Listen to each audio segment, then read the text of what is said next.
بسم اللہ الرحمن الرحیم۔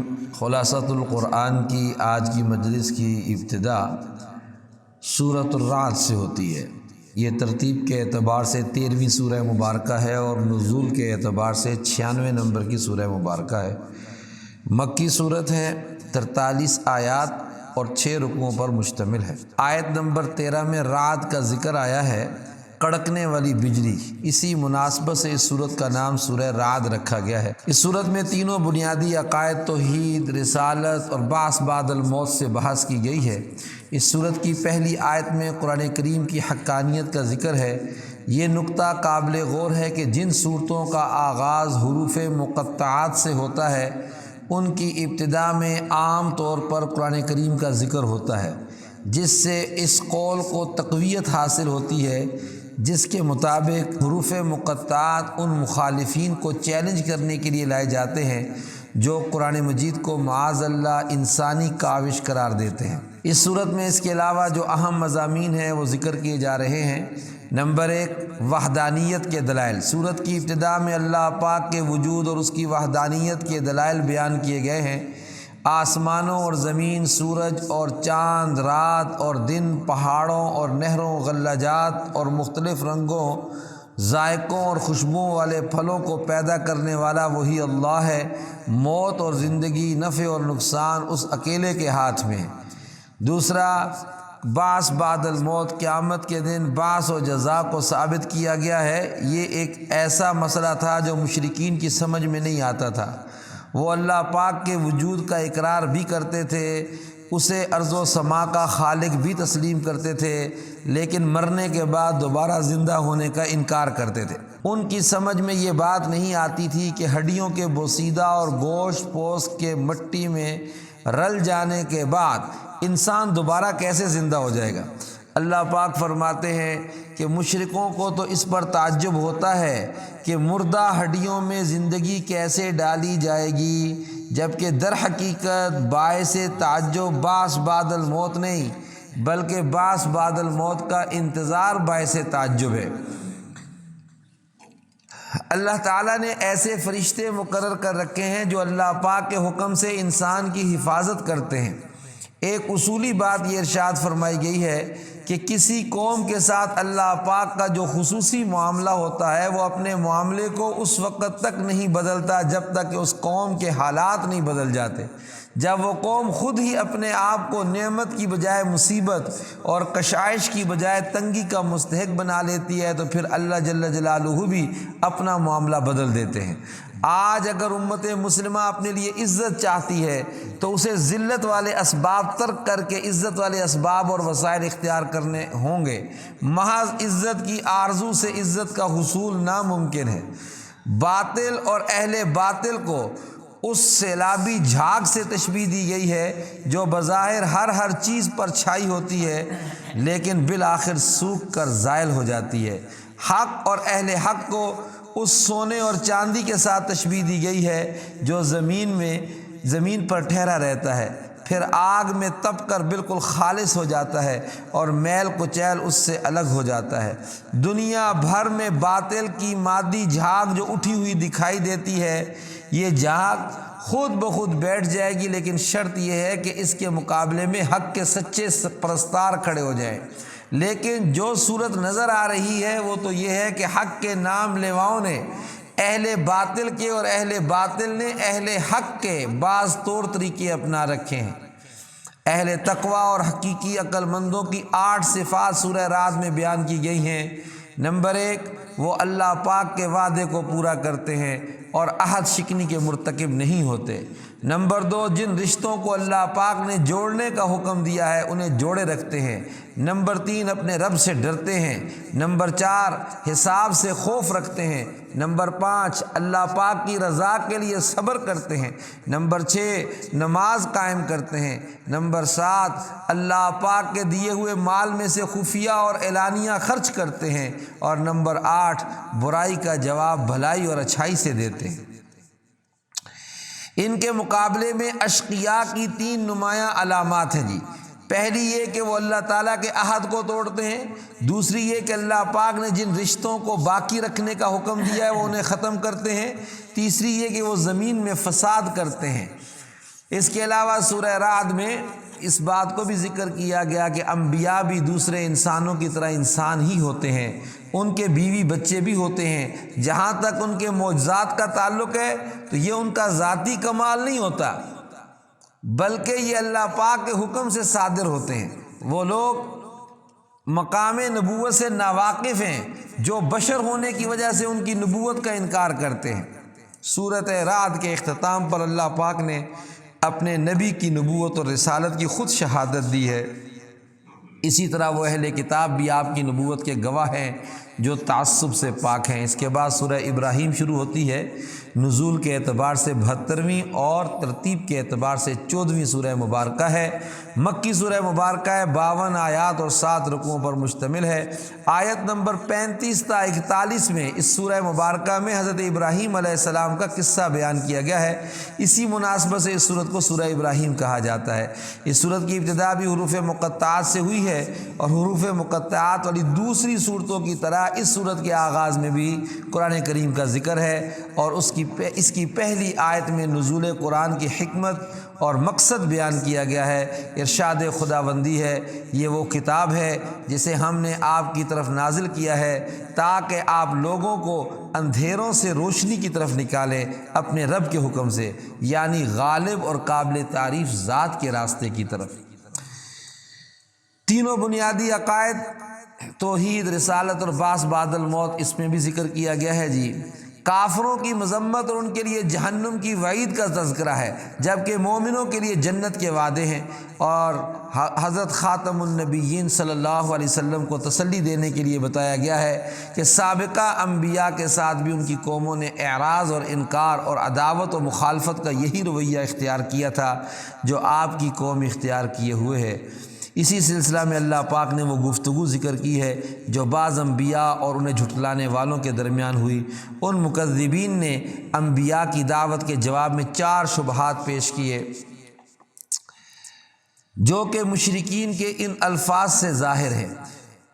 مشرکین: اور جس چیز کی طرف تم ہمیں بلاتے ہو ہم اس سے کبھی شک میں ہیں۔ انبیاء کا جواب: اسی شبہ کے جواب میں انبیاء نے فرمایا، اے اللہ کے بندو، کیا تم اللہ پاک کے بارے میں شک کرتے ہو جو آسمان اور زمین کا پیدا کرنے والا ہے؟ یعنی اللہ تعالیٰ کے وجود اور توحید کے دلائل تو اس قدر واضح ہیں کہ ان پر کسی دلیل اور برہان کے قیام کی ضرورت ہی نہیں۔ کائنات کا ہر ذرہ اور ہر حرکت و سکون اس کی وحدانیت کی گواہ ہے۔ کیا جب سورج طلوع ہو جائے تو پھر دن کے وجود پر کسی اور دلیل کی بھی ضرورت باقی رہتی ہے؟ مشرکین کا خیال تھا کہ بشر رسول نہیں ہو سکتے، یہ دوسرا شبہ تھا۔ انبیاء کا جواب: انبیاء نے جواب دیا کہ بے شک ہم بشر ہیں، لیکن بشر کا رسول ہونا محال نہیں۔ رسول اسے کہتے ہیں جس پر وحی نازل ہو اور ہم پر وحی نازل ہوتی ہے۔ حکمت الہیہ کا تقاضا یہ ہے کہ انسانوں کی طرف کسی انسان ہی کو نبی بنا کر بھیجا جائے۔ اگر زمین پر فرشتے آباد ہوتے تو کسی فرشتے ہی کو نبی بنا کر بھیجا جاتا۔ تیسرا شبہ: مشرکین کو ہدایت سے محروم رکھنے والا ایک بڑا سبب تقلید آبا تھا۔ وہ اپنے آبا کی راہ چھوڑنے کے لیے کسی طرح بھی تیار نہ تھے۔ قرآن نے متعدد مقامات پر اس کی تردید فرمائی ہے۔ چوتھا شبہ وہ یہ پیش کرتے تھے کہ جن معجزات کا ہم مطالبہ کرتے ہیں وہ ہمیں کیوں نہیں دکھائے جاتے؟ اس کا جواب انبیاء علیہ السلام نے یہ دیا کہ کسی بھی معجزے کا دکھانا ہمارے اختیار میں نہیں ہے۔ معجزہ دکھانا تو اللہ پاک کے ہاتھ میں ہے، اس کی مرضی ہے وہ دکھائے یا نہ دکھائے۔ اللہ پاک کا دستور اور وعدہ یہ ہے کہ وہ شکر کرنے والوں کو اور زیادہ دیتا ہے اور ناشکری کرنے والوں کے لیے اس کا عذاب بڑا سخت ہے۔ شکر کی حقیقت یہ ہے کہ انسان منعم کے فضل و احسان کا اقرار کرے، اس کی تعریف کرے اور نعمت کو اسی مقصد کے لیے استعمال کرے جس مقصد کے لیے وہ نعمت عطا کی گئی ہے۔ نعمت علم کا تقاضا یہ ہے کہ عمل کیا جائے اور جاہلوں کو تعلیم دی جائے۔ نعمت مال کا شکر یہ ہے کہ اسے نیکی اور احسان کے مواقع پر خرچ کیا جائے، اسی پر دوسری نعمتوں کو قیاس کر لیا جائے۔ اس صورت میں حضرت ابراہیم علیہ السلام کی وہ دعائیں خاص طور پر ذکر کی گئی ہیں جو انہوں نے بیت اللہ کی تعمیر کے بعد اہل مکہ، اپنی اولاد اور خود اپنے خاندان کے لیے کی تھیں۔ ان دعاؤں میں انہوں نے امن، رزق، دلوں کے میلان، نمازوں کو قائم کرنا اور مغفرت کی درخواست کی تھی۔ حق اور ایمان کے کلمے کو شجرہ طیبہ پاکیزہ درخت کے ساتھ، اور باطل اور ضلالت کے کلمے کو شجرہ خبیثہ یعنی ناپاک درخت کے ساتھ تشبیہ دی گئی ہے۔ کلمہ طیبہ جب واقعی دل میں اتر جائے تو اس کی جڑ بڑی مضبوط اور اس کا پھل بڑا شیریں ہوتا ہے، جبکہ کلمہ خبیثہ کے لیے قرار بھی نہیں ہوتا اور وہ ہوتا بھی بے ثمر ہے۔ سورہ ابراہیم کے آخری رکوع میں قیامت کی منظر کشی کی گئی ہے اور جہنم کے ہولناک عذابوں کا تذکرہ ہے۔ جیسے اس سورت کا آغاز نزول قرآن کی حکمت کے بیان سے ہوا، اسی طرح اس کی آخری آیت میں اس کا مقصد نزول بیان کیا گیا۔ ارشاد خداوندی ہے، یہ قرآن لوگوں کے لیے اللہ پاک کا پیغام ہے تاکہ اس سے انہیں ڈرایا جائے، تاکہ وہ جان لیں کہ وہی اکیلا معبود ہے، اور تاکہ اہل عقل اس سے نصیحت حاصل کرے۔ اس پر سورہ ابراہیم مکمل ہوتی ہے۔ ایک آیت مبارکہ سورہ حجر کی بھی 13ویں پارے کے آخر میں ہے، بقیہ ساری سورہ حجر جو ہے وہ 14ویں پارے میں ہے۔ یہ سورہ حجر ترتیب کے اعتبار سے 15ویں سورہ مبارکہ اور نزول کے اعتبار سے 54ویں سورہ مبارکہ ہے۔ مکی سورہ مبارکہ 99 آیات اور 6 رکوعوں پر مشتمل ہے۔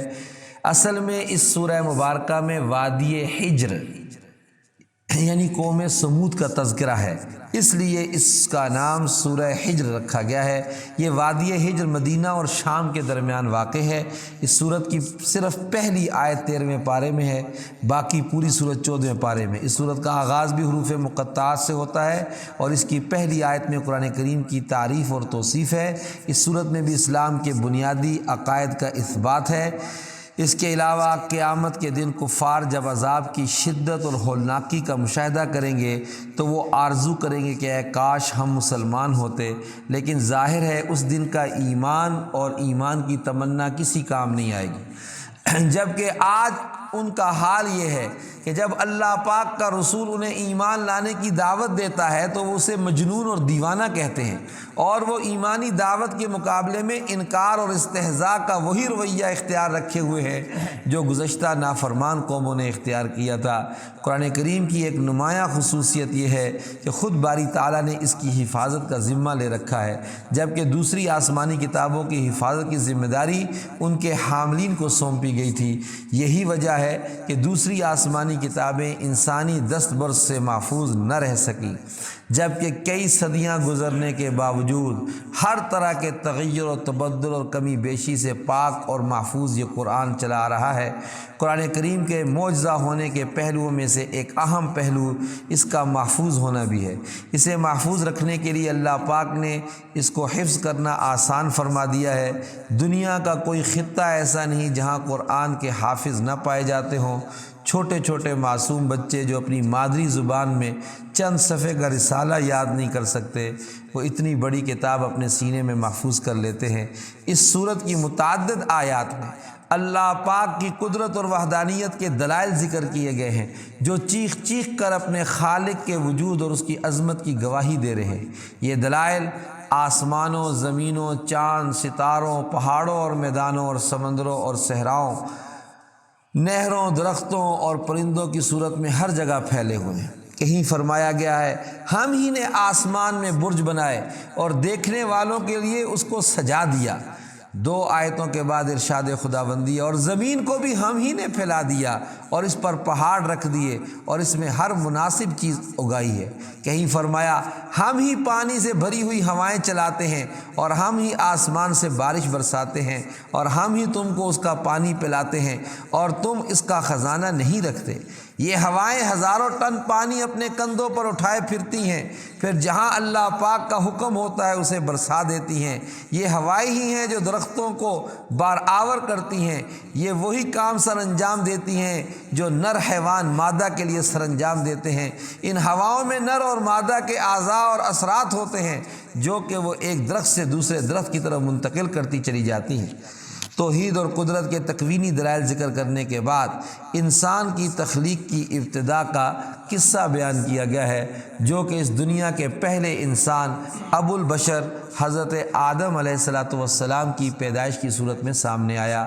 آپ کی پیدائش یقیناً ربانی قدرت کے مظاہر میں سے ایک مظہر تھی، کیونکہ بے جان مٹی سے ایک شخصیت پیدا کر دینا جسے حرکت کرنے، اٹھنے، بیٹھنے، چلنے، پھرنے، سوچنے، سمجھنے، عناصر کو مسخر کرنے اور امکانات کی دنیا میں آگے بڑھنے کی قدرت حاصل ہے، یقیناً اللہ پاک کے قادر اور حکیم ہونے کی بہت بڑی دلیل ہے۔ حضرت آدم علیہ السلام کا قصہ ایک فرد کا نہیں بلکہ پوری انسانیت کا قصہ ہے۔ جس وقت اللہ پاک نے آدم علیہ السلام کو اپنے ہاتھ سے پیدا کیا، اس میں اپنی روح پھونکی، فرشتوں کو ان کے سامنے سجدہ کرنے کا حکم دیا اور اپنی قدرت کے اسرار و حکمت کے عجائبات ان پر کھولے، تو ان تمام امور میں جیسے حضرت آدم علیہ السلام کی تکریم تھی، اسی طرح ان کی اولاد کی بھی تکریم تھی۔ فرشتوں کو جب سجدہ کرنے کا حکم دیا گیا تو ابلیس کے سوا سب نے سجدہ کر دیا۔ اہل علم کے نزدیک راجح اور صحیح قول یہ ہے کہ ابلیس فرشتہ نہیں بلکہ جن تھا، البتہ فرشتوں کے درمیان رہتا تھا۔ سجدے سے انکار کی وجہ سے آسمانوں سے نکال دیا گیا اور ابدی لعنت کا مستحق ٹھہرا۔ اس نے حضرت آدم علیہ السلام سے انتقام لینے کے لیے قیامت کے دن تک زندگی کی مہلت مانگی اور یہ مہلت اسے دے دی گئی۔ یہ مہلت اس نے اولاد آدم کو گمراہ کرنے کے لیے مانگی تھی، اور اپنے اس مقصد کا اظہار اس نے کسی لگی لپٹی کے بغیر کر دیا تھا۔ اس نے کہا تھا، پروردگار جیسے تو نے مجھے گمراہ کیا، میں لوگوں کے لیے گمراہی کو آراستہ کر دوں گا اور سب کو بہکا دوں گا۔ اسے کہہ دیا گیا، تم سے جو کچھ ہو سکتا ہے کر لو، جو میرے بندے ہیں ان پر تمہارا کوئی داؤ نہیں چلے گا، البتہ جو ابدی شقی اور فطرت کے خبیث ہیں وہ تمہاری اتباع کریں گے، اور ان کے لیے میں نے جہنم تیار کر رکھی ہے جس کے 7 دروازے ہیں، اور ہر ایک دروازے کے لیے ان میں سے جماعتیں تقسیم کر دی گئی ہیں۔ چونکہ قرآن کریم کا انداز یہ ہے کہ وہ ترہیب کے ساتھ ترہیب کہتے ہیں ڈراوا، ترغیب کہتے ہیں شوق دلانا، اور دوزخ کے ساتھ جنت کا تذکرہ بھی کرتا ہے۔ اس لیے شیطان کی اتباع کرنے والوں کے تذکرے کے بعد ان سعادت مندوں کا تذکرہ کیا گیا جو امن اور سلامتی کی جگہ یعنی جنت میں ہوں گے۔ وہاں انہیں نہ تھکاوٹ ہوگی، نہ کوئی تکلیف اور پریشانی، ان کے سینے ایک دوسرے کے بارے میں صاف ہوں گے۔ جنت جیسی امن و سلامتی اور راحت و اطمینان کی جگہ کا ذکر کرنے کے بعد سورہ حجر بندوں پر اللہ پاک کے فضل و احسان اور رحمت کا ذکر کرتی ہے۔ بندہ کتنا ہی گناہ گار کیوں نہ ہو، اسے اللہ پاک کی رحمت سے مایوس نہیں ہونا چاہیے، کیونکہ اللہ پاک سارے گناہوں کو معاف کر سکتا ہے اور اس کی رحمت اس کے غضب پر غالب ہے۔ ارشاد ہوتا ہے، اے پیغمبر صلی اللہ علیہ وسلم میرے بندوں کو بتا دیجئے کہ میں بڑا بخشنے والا اور مہربان ہوں، اور یہ کہ میرا عذاب دردناک ہے۔ یہ آیات خوف اور امید دونوں مقامات کی جامع ہیں۔ مومن کے دل میں اللہ پاک کا خوف بھی ہونا چاہیے اور اس کی رحمت کی امید بھی ہونی چاہیے۔ اللہ پاک کی رحمت اور فضل و احسان کے بعد حضرت ابراہیم خلیل اللہ علیہ السلام کے مہمانوں کا تذکرہ ہے، جو انسانی شکل میں نورانی فرشتے تھے اور آپ کو بیٹے کی خوشخبری سنانے کے لیے آئے تھے۔ کہا جاتا ہے اس وقت آپ کی عمر کم و بیش 120 سال تھی، حضرت ابراہیم علیہ السلام۔ اہلیہ بھی بہت بوڑھی تھی، بظاہر یہ ولادت کی عمر نہیں تھی، اس لیے آپ کو بیٹے کی خوشخبری سن کر خوشی بھی ہوئی اور تعجب بھی ہوا، اور آپ نے فرشتوں کے سامنے تعجب کا اظہار بھی کیا۔ تو انہوں نے کہا، ہم آپ کو سچی خوشخبری سنا رہے ہیں، پس آپ مایوس نہ ہوں۔ میرے سوال کرنے کا مقصد تو یہ معلوم کرنا ہے کہ یوں ہی بڑھاپے میں ہمیں بیٹا دیا جائے گا، یا جوانی لوٹا کر، یا کسی دوسری عورت سے شادی کرنے کے بعد۔ فرشتے حضرت ابراہیم علیہ السلام کو خوشخبری سنا کر حضرت لوط علیہ السلام کی خدمت میں حاضر ہوئے اور ان سے درخواست کی کہ آپ اپنے گھر والوں کو ساتھ لے کر رات ہی کو اس بستی سے نکل جائیے، کیونکہ آپ کی بستی والے گناہوں کی سرکشی میں اتنے آگے نکل گئے ہیں کہ اللہ تعالیٰ نے ان کے ناپاک وجود سے زمین کو پاک کرنے کا فیصلہ کر لیا ہے۔ چنانچہ ایسا ہی ہوا۔ ارشاد خداوندی ہے، سو ان کو سورج نکلتے نکلتے چنگھاڑ نے آ پکڑا اور ہم نے اس شہر کو الٹ الٹ کر نیچے کا اوپر کر دیا اور ان پر کنکر کی پتھریاں برسائیں۔ وادی حجر کے رہنے والے یعنی حضرت صالح علیہ السلام کی قوم بھی ظلم و زیادتی کی راہ پر چل نکلی تھی اور بار بار سمجھانے کے باوجود بت پرستی کو چھوڑنے کے لیے آمادہ نہیں ہو رہی تھی۔ انہیں مختلف معجزات بھی دکھائے گئے، بالخصوص پہاڑی چٹان سے اونٹنی کی ولادت کا معجزہ جو حقیقت میں کئی معجزوں کا مجموعہ تھا۔ اونٹنی کا چٹان سے برآمد ہونا، نکلتے ہی اس کی ولادت کا قریب ہونا، اس کی جسامت کا غیر معمولی بڑا ہونا، اس سے بہت زیادہ دودھ حاصل ہونا، لیکن ان بدبختوں نے اس معجزے کی کوئی قدر نہ کی۔ بجائے اس کے کہ وہ اسے دیکھ کر ایمان قبول کر لیتے، انہوں نے اس اونٹنی کو ہلاک کر دیا۔ چنانچہ وادی حجر والے بھی عذاب کی لپیٹ میں آ کر رہے۔ سورہ حجر کے آخری رکوع میں نعمت قرآن کا ذکر ہے کہ جسے یہ نعمت حاصل ہو جائے اسے مالداروں کی طرف نظر اٹھا کر بھی نہیں دیکھنا چاہیے، اور حضور اکرم صلی اللہ علیہ وسلم کو حکم دیا گیا ہے کہ آپ کی طرف جو حق نازل کیا گیا ہے اسے کھول کر بیان فرما دیجئے۔ گویا گزشتہ صورت کی طرح اس صورت کی ابتدا اور اختتام بھی قرآن پر ہوا ہے۔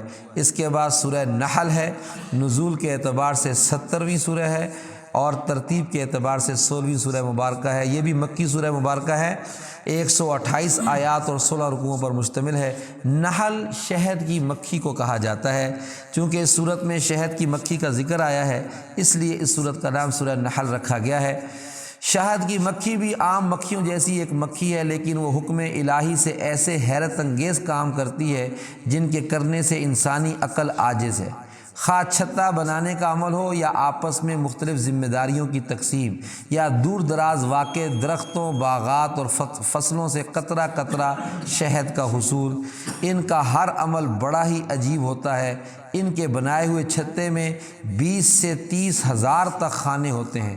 یہ خانے مسدس یعنی 6 اضلاع والے ہوتے ہیں، اور آج کے کسی جدید ترین آلے سے اگر ان کی پیمائش کی جائے تو ان میں بال برابر بھی فرق نہیں ہوگا۔ بقیہ باتیں انشاءاللہ العزیز کل کی مجلس میں کریں گے جی۔